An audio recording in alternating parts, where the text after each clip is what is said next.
Well, I just wrapped up my interview that you're about to see with Rick from It's All For You Demon here on YouTube and author of the new book, Rock and Roll Night and Journal Every Day, a year-long guide of celebrating the fun of being a Kiss fan. And we talk about the book, we talk about Kiss fandom in general, we also talk about collecting Kiss. So if any of that tickles your fancy, stay tuned, because that interview, that chat, is coming up next on Heels and Quads. Join the debate, bring your own cup. Hard rockin' kings with a full plate.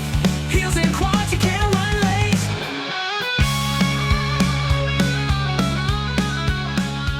Welcome back to Heels and Quads Media here on YouTube. I'm Tommy, and I'm flying solo on an interview today because I have been dying to talk to this person in person via computer, but we've only had technically one conversation with using our voices.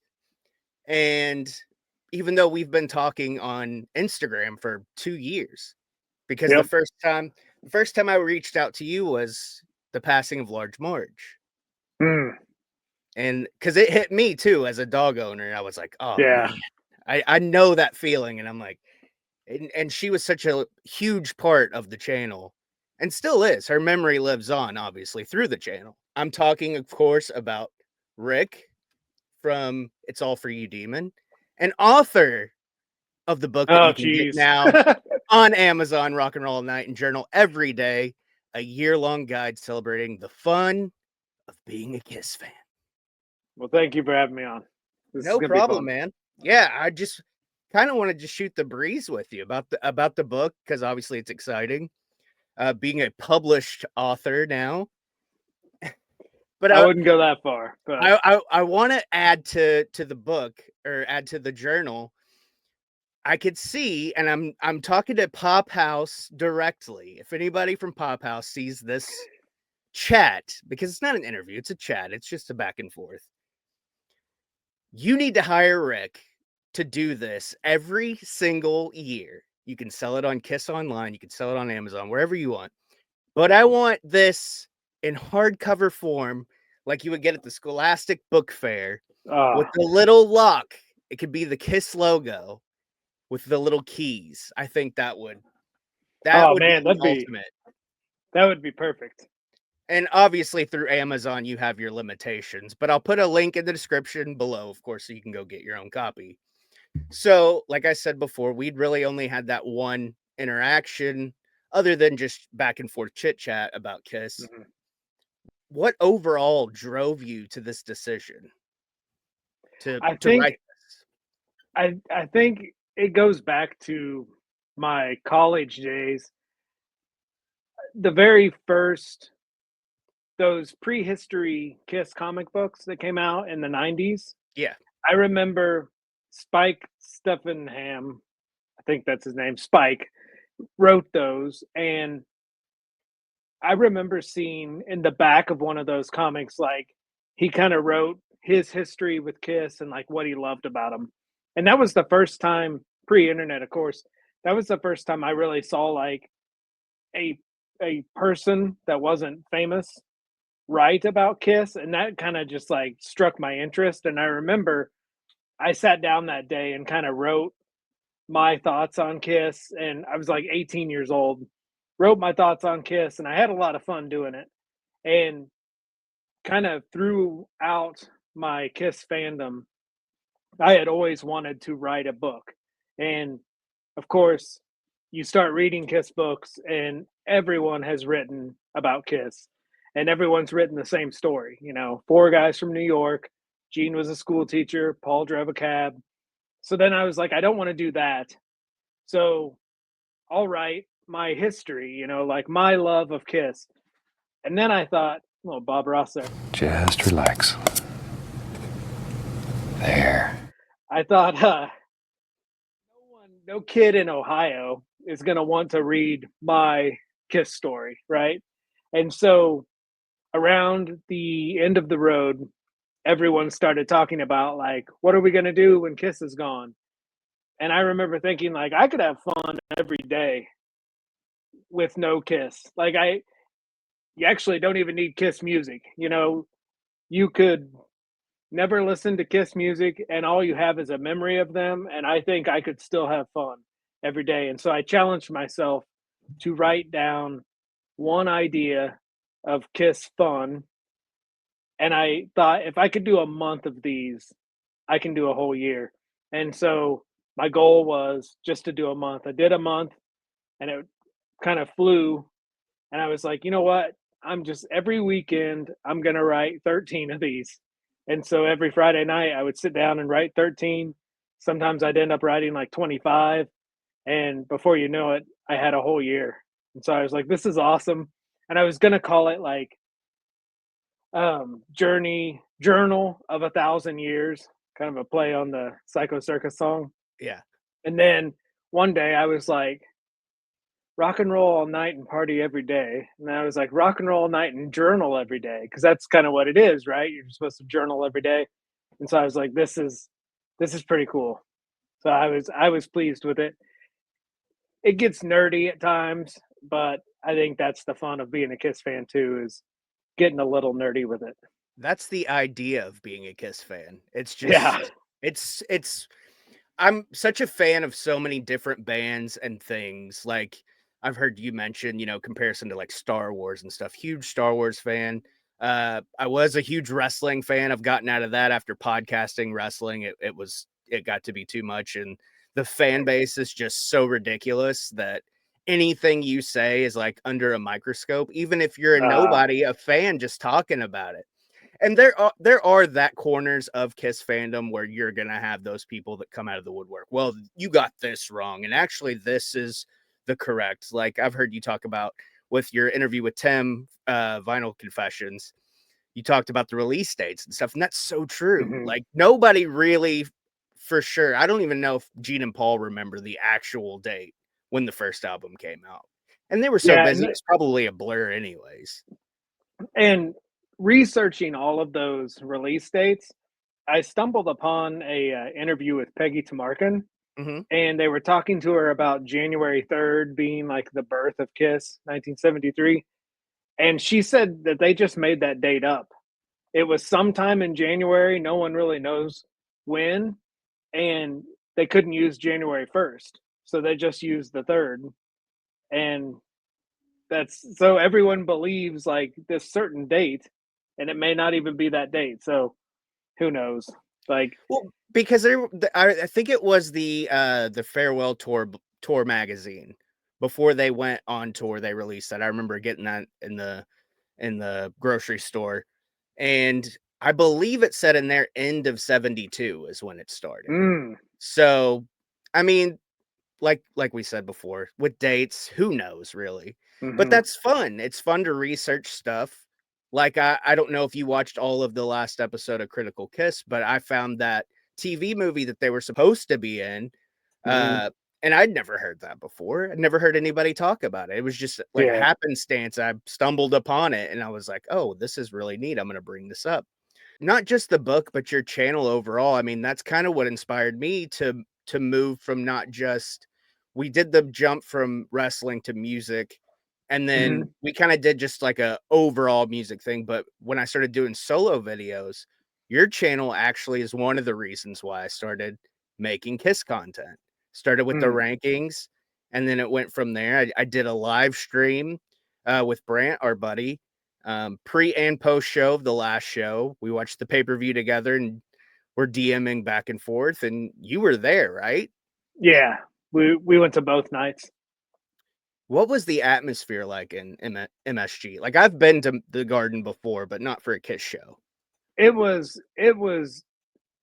way more fun than the pay per view, Yeah. and that's not a slam on anyone who watched the only the pay per view, but I watched the pay per view when I came back home, and I thought that's not the show I was at. Like, the energy of that arena, just in general, like you said, is electric.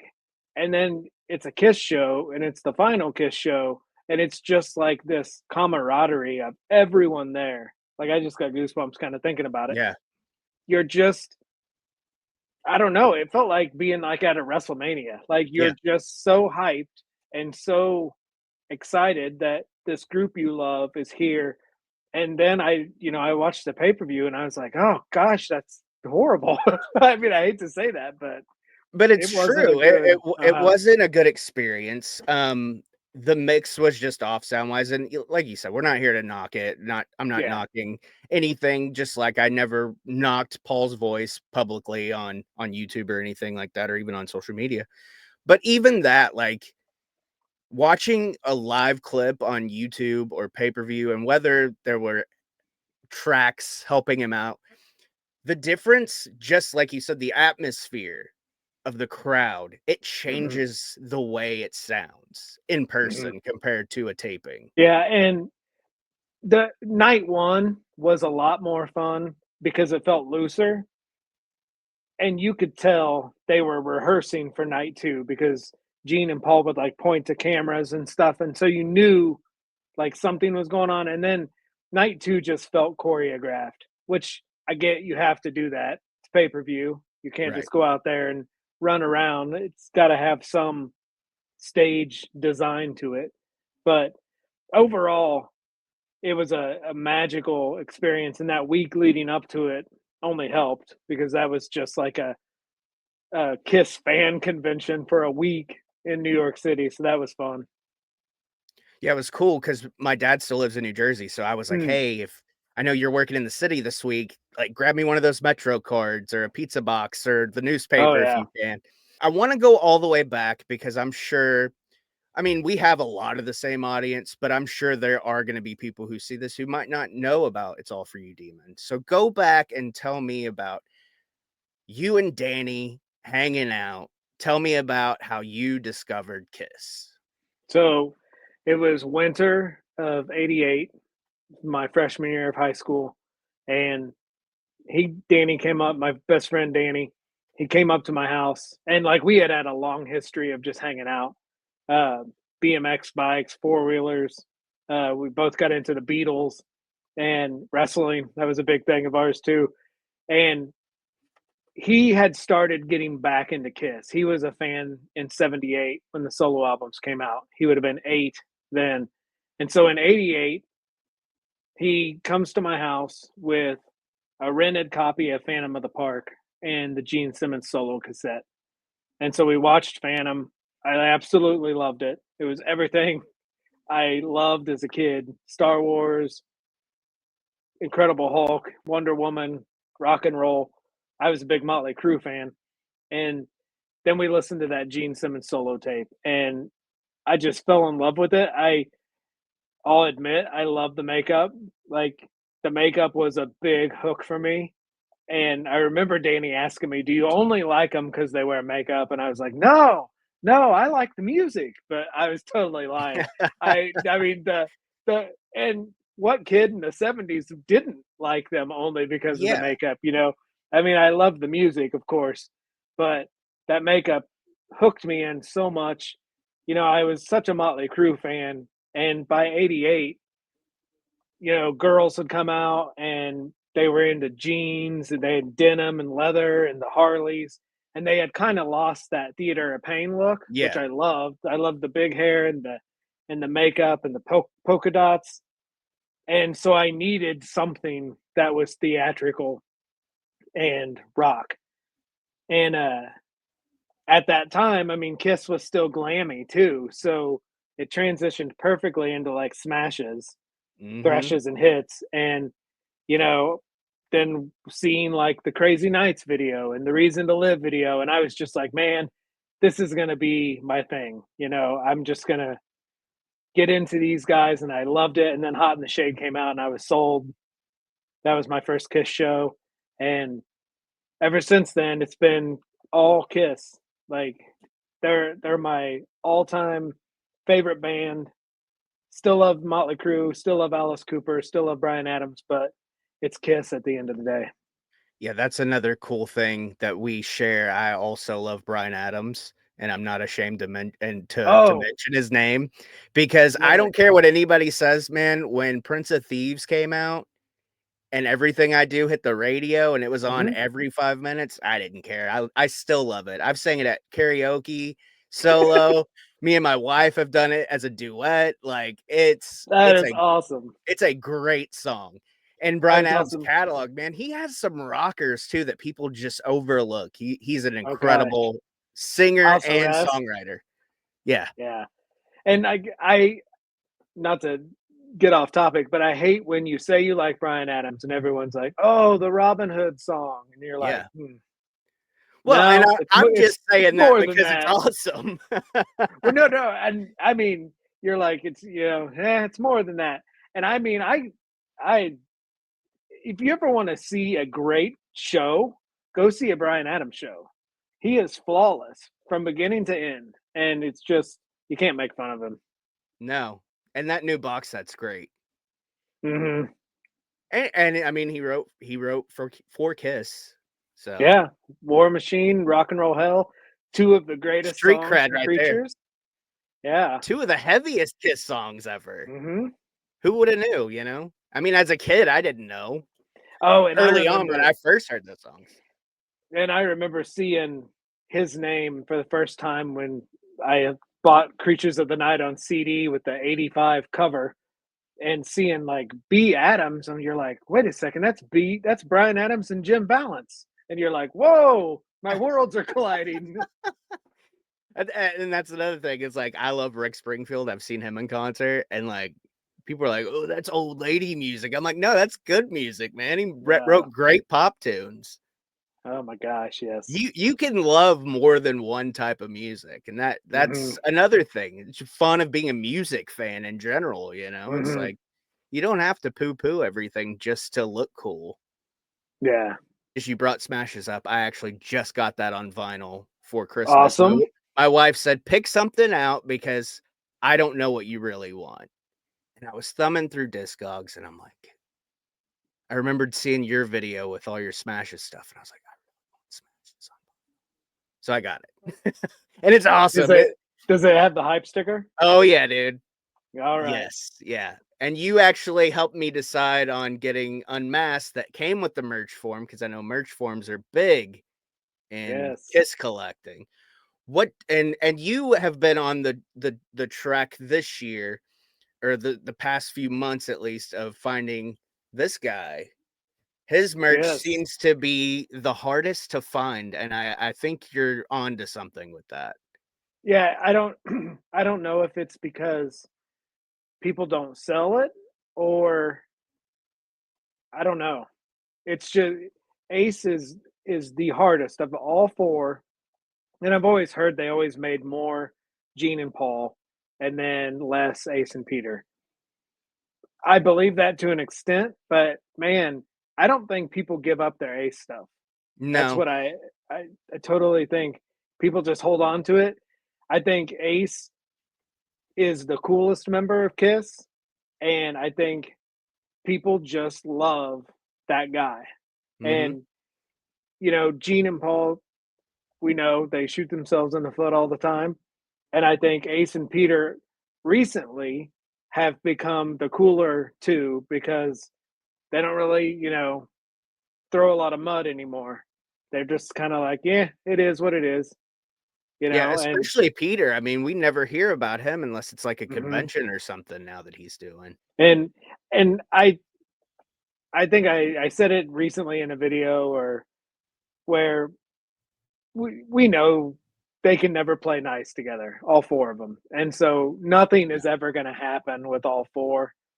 So I think as time goes by, people have accepted that, and I think that even makes Ace cooler because he's kind of like the rock star of the four, like, and he's still putting out great music. I mean, the sound of that last record is just amazing.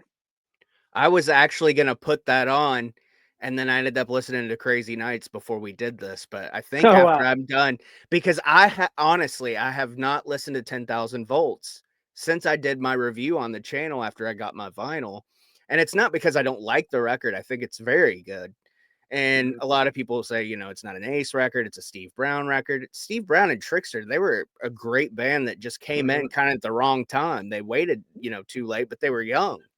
Yeah. Um, but I think that record sounds great. Mhm. Just the production value of it, and there's some songs that just have a hook that you're just like, man, like you close your eyes and you can picture the 78 album cover and you're like, he's still got it, Yeah. you know? Yep. And I've always said that Ace has the best pop sensibility. He Hmm. knows how to get that pop hook. Songs like Talk to Me. I mean, that's just, I wasn't Hmm. the biggest Unmasked fan. I always liked Shandy and Talk to Me and stuff like that. But since I got it on vinyl, it's like I'm hearing it through different ears or something. I don't know. But I've also said that as you get older, your taste in music changes so much. Hmm. Totally. And even with Kiss, I mean, their sound changed so many times over the course of 50 years that, there's a lot to get back into that maybe you weren't into as much at the time. Hmm. And like, as a teenager, I did not like Destroyer. And as an adult, I didn't really like Destroyer. But when I got the box set, I was kind of like, this isn't a bad record. I still love Yeah. Rock and Roll Over more and Love Gun more, but I appreciate Destroyer more. And I think that's what happens as we get older. We just learn to appreciate things more. Yeah, I'm the same way with Destroyer. I mean, I have like 4 Destroyer t-shirts. I have it on vinyl, of course. I have it on cassette. But it's like I think it's just because we heard those songs so many times in Hmm. concert and everything that we're just kind of like we're over it. But Yeah. when you do sit back, especially now that they're no longer touring, you sit back and you listen to that album and you're like, "Okay, yeah, I get it. Yeah, it makes sense." So what this year are you looking for the most as far as collecting besides I'm Ace? still I'm still on a gigantic Dynasty kick. Yeah. Um, this week I just bought 3 Dynasty things off of eBay. One was a heavy hitter I didn't want to pay as much for, but uh, I bought it's the merch form Oh, poster okay. with Gotcha. just the 4 faces. Yeah. Uh, I had only seen that once before, and I lost the bid on it, and I won this one.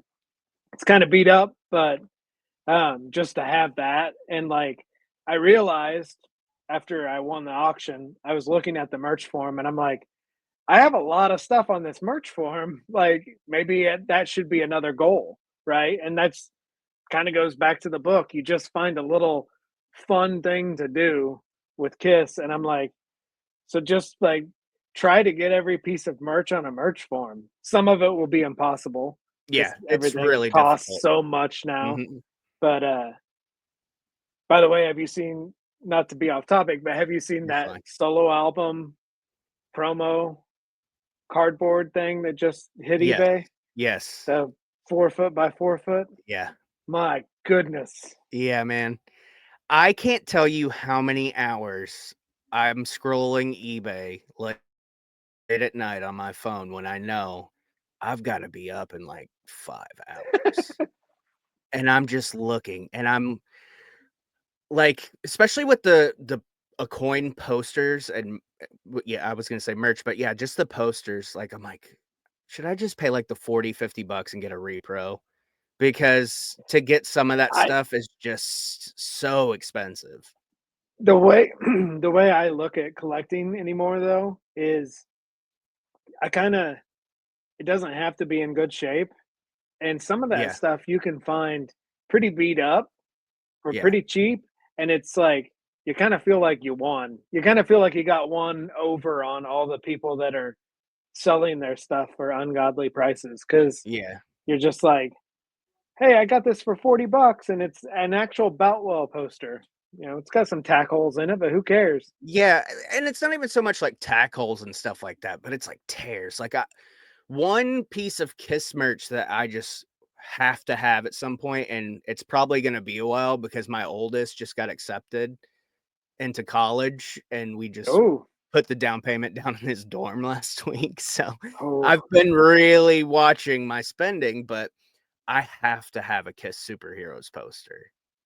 oh yeah. I'm like you. I don't care what anybody says. The look of Dynasty, the glam, the cheese of that look is the best. Those are the best Oh outfits Kiss ever had. yeah, definitely. And that is a poster. I got that poster for $45. Nice. I'll have Just to keep looking. have it has yellowed masking tape on every corner, Yeah. but I'm like, who cares, right? Like, because like you said, that poster, you look at that poster and you are an 8-year-old kid, look, and you're like, imagine having this on your wall, 8 years old, 1979. Ah, that would be just the best. Yeah. A lot of these posters like this, the farewell poster, this is from that was the first time I ever saw Kiss. And I mean, Mm, I was lucky it was the original lineup at least. Granted, a lot of people crap on the farewell tour. I thought it was amazing. And getting to see that emotion that came out of me, I didn't even know I had that. Like mhm, it was like literally like watching superheroes. 'Cause like everybody says, they're larger than life. It's being a Kiss fan is literally the most fun thing, and when I first got married and started having kids and stuff, it was like, I lost a lot of that for a while, and then I got back into it. mhm. So, it's cool now, like, going back and even though, my mom luckily kept all my high school wall posters that I had in a box in a closet tucked away, but then when I bought my house, I went back and got all of it because I'm like, I can put this in my little studio. Nobody Uh-huh, has to look at it, it's my mhm. little area. So, and like you said, it doesn't have to be perfect condition. And I thought about that, like when I first got back into collecting vinyl, like, you always hear placeholder records and stuff like that. I am at the point in collecting vinyl where I no longer get placeholders. But I also only buy 1 copy of something. I'm not gonna get like Ace's record we talked about, there's 35 different variants. I have no Oh need gosh, for it. yeah, I just want yeah, 1, I'm gonna play it, I'm gonna enjoy it, I'm not gonna spend money on something I'm not gonna use. mhm. And it's the And same with the posters, like, you frame them, you look at them. yeah, and, like, I'm to the point with vinyl, I think I'm kinda done. Like you, I feel like I have the catalog on vinyl, so I don't really need more, but then, like, Dynasty, I do I wanna try to get as many countries as I can, Yeah, but again, that's like your subgenre of yeah, collecting. yeah, and it's just I say that, and then tomorrow, Kiss will release a Crazy Nights, like, translucent vinyl, and I'll be like, "Oh my god, I gotta get it," I've but been waiting my whole life for this, and I didn't even know it. now, I do think the Mylar covers, Crazy Nights would be an amazing Mylar Yeah. cover.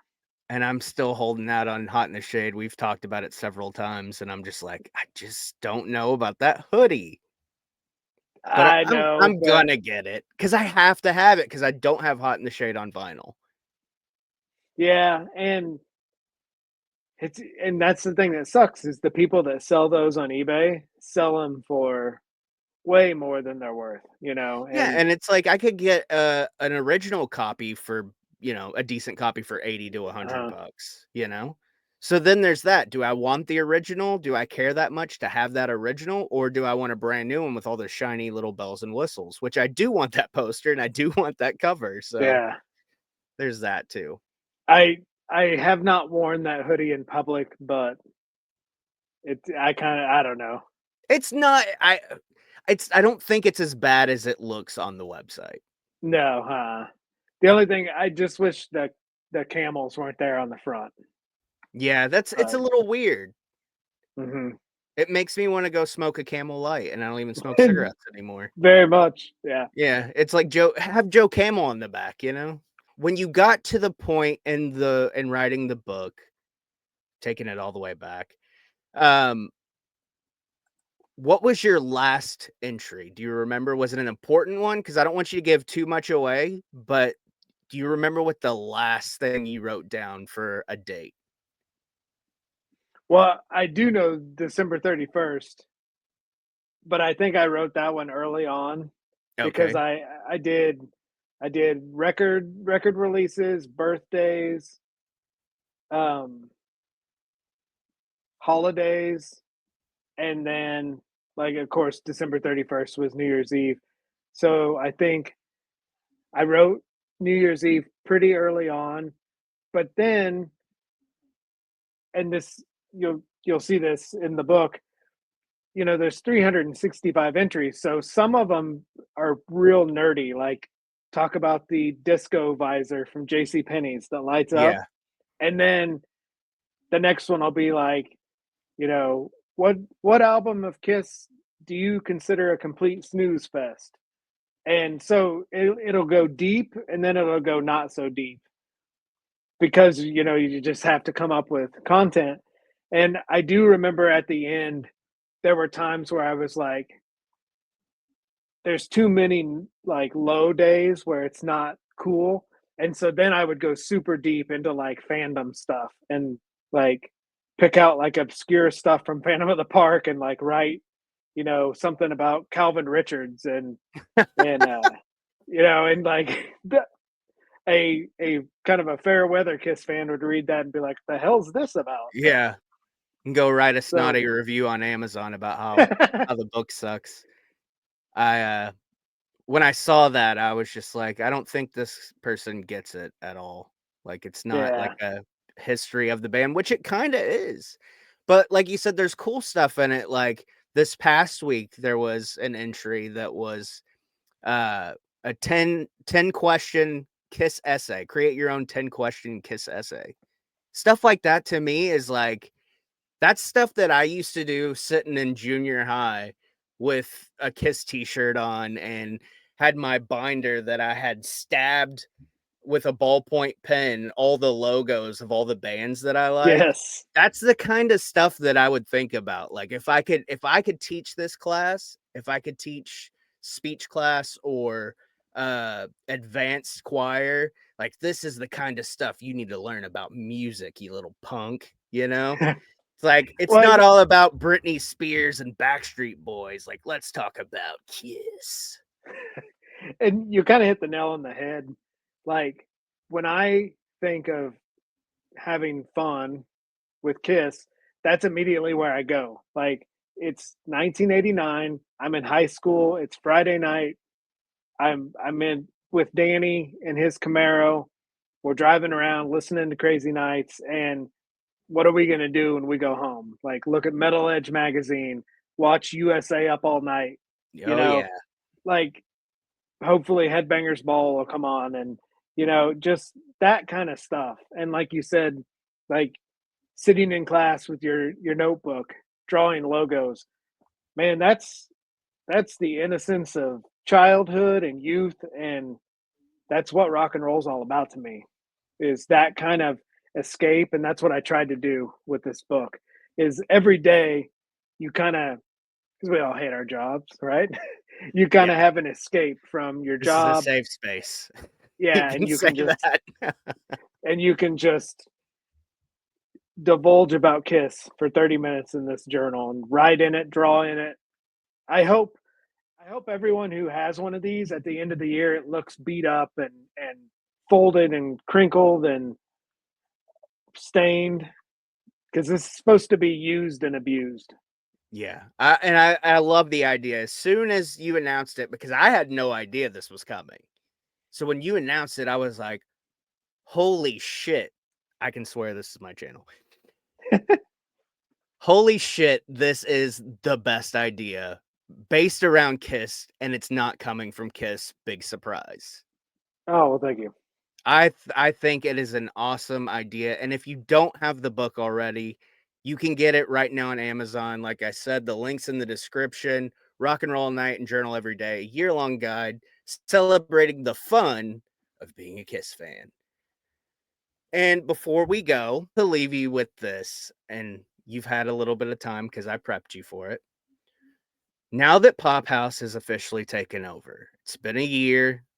Everything is kind of it's been quiet. 2024 was the bleakest year of being a Kiss fan Yeah, without, going back and getting stuff or whatever, making videos. But as far as Kiss releasing things or even like posting on social media, and they finally kind of started doing that again. But what in 2025 are you looking forward to the most from Pop House Presents Kiss? I will say I'm not afraid. I know the avatars aren't coming out this year, Yeah. but I'm not a, you know, basher of the avatars. I want to see it. I'm curious. Um, and I say that because a few years back I went to see a laser show at a planetarium that was Kiss, and it was the most fun I had ever had. All they did was play songs from Alive and Alive 2, and it was just a laser light show. And it was so much fun. And I thought, man, if the avatars can do something like that, I'm all for it. But Pop House 2025, and I hate to say this because I kind of shy away from technology. I like physical media, Mm-hmm. but I would like to see Kiss release like a streaming channel or something on their website that we subscribe Finally, to. somebody else says it. Yes, Gosh, and and all that Sam Loomis stuff that we loved on YouTube, please. like release all of that and And or high quality, in the yeah, highest quality. or a new thing every month, Yeah. and just like, I think Def Leppard has something like that. And if Kiss is tailor made for something like that. Kiss is a, multimedia band, and they've always seemed to be kind of behind the eight ball. Like Yeah. DVDs, VHSs, they killed it in the 80s. They Kiss smashed VHS, VHSs yeah. were some of the best rock and roll VHS. Like Motley Crue Uncensored is great, Exposed, Yeah. you know, and then DVDs came out, and it's like, come on. And then finally we got the Kissologies. But I just think like a Kiss streaming channel would be just amazing. And I mean, I'd pay for it. I mean, who knows who knows how much it'd be. I don't think Hope it matters. I think we would all pay for it. yeah.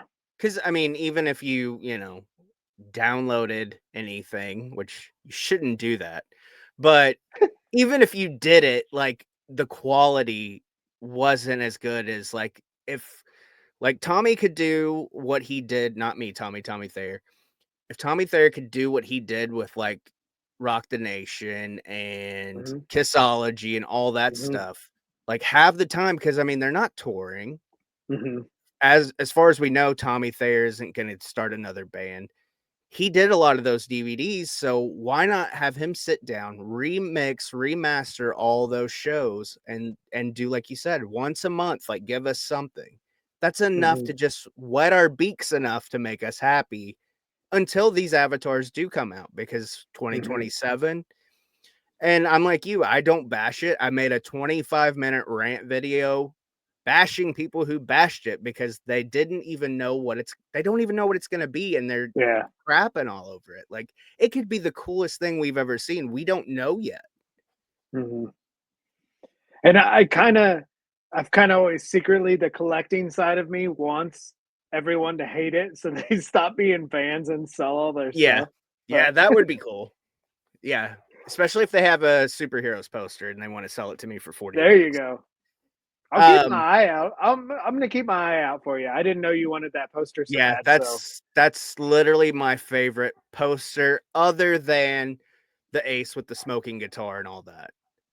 yeah, that's one I That's a cannot tough find. one. Yeah, that's a tough Oh one. man, real quick, what are you like on merch? Like, I know you like vinyl. Yeah, Are you like, much I have into the all my merch? original like, posters from, like I said, when I was in high school and stuff, but, like, I've had so much that just relationships and moving and stuff over the Mhm. years that, like, if I was dating someone who had a kid, I'd give them, like, some action figures or something and be Yeah, like, "On my way out the door, here you go, kid," you know? Mean Joe Green throwing his jersey or whatever. have these Uh, Todd McFarlane y dolls. yeah, I have these, shitty Spawn dolls that I got in '97. Um, yeah, I'm just not really I think once my kids are all out and on their own and kinda settled and not begging for money every other day, I will get back into it, because I think by that point, a lot of that original generation will probably get back out of it. I th Mhm. I th I think Kiss collecting and I got one more thing to mention before we're done. Sorry, I'm gonna keep you a little longer. Oh, you're fine. Um, I just think that it's kind of a fad right now. And I Oh mean, yeah. and I'm not saying it to like bash and say, oh, these people aren't real Kiss fans. I would never say that about anybody who loves this band and wears it on their sleeve, and it's a badge of honor. It really is. I mean, everybody was teased and made fun of for being a Kiss fan, especially in the late 80s through the Mhm. 90s into the 2000s, like me going to school. And it was tough. So I would never say anything bad about anybody personally. But I mean, there's one Kiss fan that I think everybody kind of dislikes, but I won't mention his name because I don't want to get him to copyright strike my channel again. I think you know who I'm talking about, probably. Anyways, so yeah, as far as merch goes, I think I'm just kind of I'm chilling. I've got a couple more vinyl I need to get. I wish I would have kept all my CDs. I wish I wouldn't have put them in a storage locker with a lot of my other stuff that is no longer there. Um, so I don't know, man. I've got my Kissology DVDs and stuff like that, but I don't even watch Yeah. them anymore, really. Hmm. And oh, and a funny story. I remember when Exposed was finally released on DVD, like officially. I was working at Hastings when it was released, so I Yes. got a little bit of that friends and family discount. That I and love. Confidential and Kiss My Ass and Extreme Close Up when they re-released all that stuff, and that was a good time. I was lucky to be I working there then. I got written up at Hastings when the Spin magazines came out with the 4 covers, Yeah, and I hid them. I worked in the music department. I hid that's them where in I a worked too. drawer. I hid them in the drawer. You know, remember that center Yeah. thing with your computer? I hid them in there, and a manager saw that I was Oh, hiding them, and I got written up because I wasn't allowing customers to have it first. yeah. And I'm like, heck no, there's 4 covers. We only have 1 of each. I'm sorry. I used to sit behind that computer in the music department and order so much stuff for myself, Oh gosh. and half What of was it I never even bought. what was that machine called they had? I try to think of this all the time. It was a Machine. machine where you could look up a song title, and Oh, it was for customers. yeah, the software they used. Yeah. Um, I don't remember what it was called either, but man, it was so much fun. And I you had to wanna do say, like like, the asterisk and then type it uh-huh, in and then asterisk. Yeah, that was cool. and it'd print out like a receipt, and they could Yeah, use that to order it. Yeah. yeah. That was so awesome. Man, that store was so cool. I remember I tell Danny all the time, if that store was still around and I could be paid good enough money to live, I would work at Hastings for the rest of my life. yeah, I miss that store so much. I remember I left because I'd requested off New Year's Eve to hang out with my friends. And I did this like 8 months before. I wrote it Mhm. down in a little book, and they scheduled me anyways, and they kept calling and calling. I'm like, "I'm not answering the phone. Not coming to work. I've got a party." But And they closed at 11, so you would have missed New Year's oh, Eve. yeah, I would have missed everything, man. All my friends and my girlfriend at the time, everybody was yeah, they all wanted to party. It's like, "Nah, And remember I can get another job." they'd play Happy Trails Doom bo when the doom bo store would doom bo close. doom bo doom. Hastings will be closing in 3 In minutes. 5 minutes.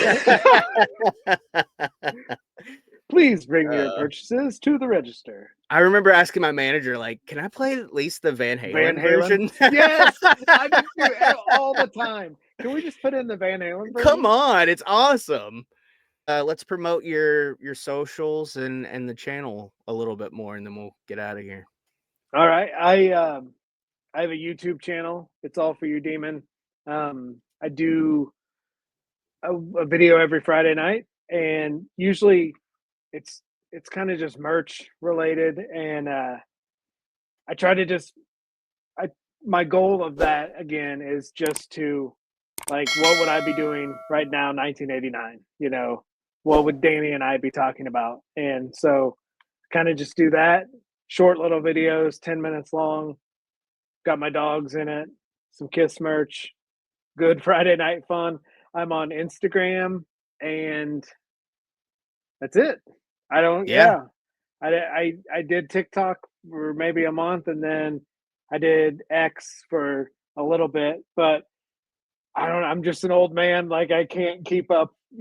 Post it here, post it there. I'm like I find Instagram. that Instagram is the best form of Yeah, promoting your channel or just sharing in general because you get the most interaction, I think, through Instagram. yeah, Because everybody yeah, just sits there and scrolls anyways, and ooh, we're all waiting for yeah. John 5 to post something cool. We're like, "Oh, Oh okay." man, every good, good, good night. I mean, just can you imagine going to that museum?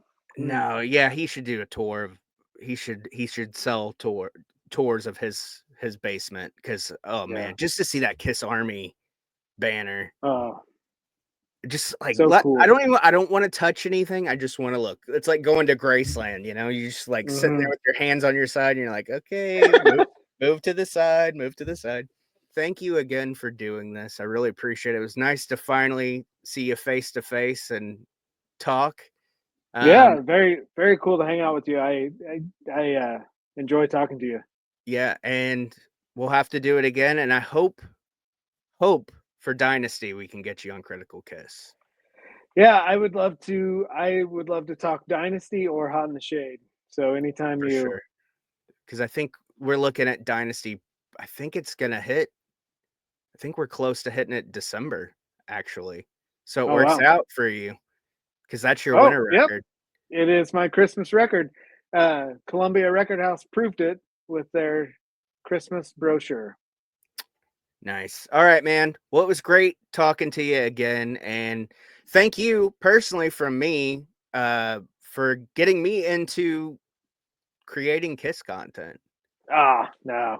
I mean, Yeah. thank you for You that. But you and Brant are the 2. Those are the 2 channels in my head, and it's all for you, Demon. That was weekly watches, and I mean, I binged all that back stuff when I did find it. And I was like, "Oh, this is such a great idea. Why didn't I think of this?" And it's because I was doing other things, like creating wrestling content hey, that's and good working stuff. for pro wrestlers. So, it was fun for a while. But yeah, That's good stuff. so yeah, when we get closer to Dynasty, we will make sure we work around your schedule so we can have you on because I think a four-headed monster for Dynasty is much That would, needed. that'd, that would be totally fun. And I'll keep my eye out for that superheroes poster. I appreciate it, man. Well, I will talk to you, I'm sure, on Instagram. Yep. One more time, the book. Get it on Amazon right now. You can go back and fill in January, but for February, go and get this book or whenever you're watching. Rock and Roll All Night and Journal Every Day, a year-long guide celebrating the fun of being a Kiss fan. And don't forget to spay, neuter, and microchip your pets. Yes. Be good to your babies. Be good to your babies. All right, man. Great talking to Thank you. you. Good talking to you.